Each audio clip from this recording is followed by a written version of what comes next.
buuraleydeeda waxa ka dhacay dagaal foolxun oo lagu qaaday dad aan dhibba wadin waxaa ku naf waayay xoolo iyo geel dagaalkaasoo aan jahalahay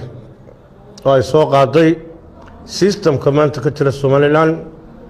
siba generaalka ciidanka qaranka Nuux Ismaaciil Taani iyo howlgelintiisa oo u dhashay gobolka Sanaag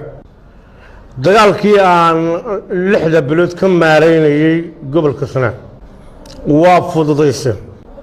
waa soo dadejisay waxa arki doontaan in wadooyinka la mari waayo waxa arki doontaan in la filixsado baabuurta dawladda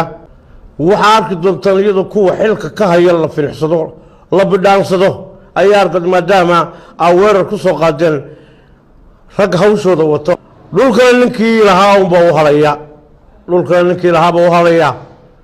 waa loogyahay waxa arki doontaan Hargeysa gudaheedu la mari waa laga afturto saraakiisha iyo wasiirada waa arki doontaan insha Allah madalow waayo waa bilowda 6 bilood baan ka maareynay madaxweyne Musabbixi waxa soo dhan uu arkaya uu ka gamay uu ka seexday uu arkaya dagaalka sida loo bilaabaa waa fududahay musow laakiin sida ku dhamaadaa ma fududaan doonto isagana intaasaan leeyahay jabhadu way durkaysaa baysas badan bay yeelan doontaa ilaa si xabadda la bilaabo oo dawladdan yar ee daciifka ah ee tirta ee maamulka yar ah ee tirta la maran haraabiyay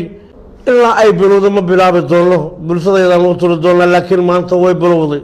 bulshada waxba ma yeeli doono iyagu baanu bilaabsan doonaa ka tirsanaa saldhigga dhexe ee gobolka Awdal waxaan ahaa baara ka tirsan laanta CID-da gobolka Awdal Cabdullaahi Fadil Iimaan mid baan leeyahay waxaan leeyahay ummadda been oo sheegaysa laakiin Ilaahay been oo sheegaysa khabri baan qabtay gobolaas Awdal ay ku turtay shaqadii waan diiday shaqadii kale aan haystay anoo sargaal ayaa laga dabeeyay waxaan qabtay nin madaxa dhalay khamriga qabtay ninka wax dhalay nin madaxa dhalay saasa gobol laga saaray imikii haddana waxaan garab taaganahay ku garab dhimanaya amarkiisa qaadanaya koreen caare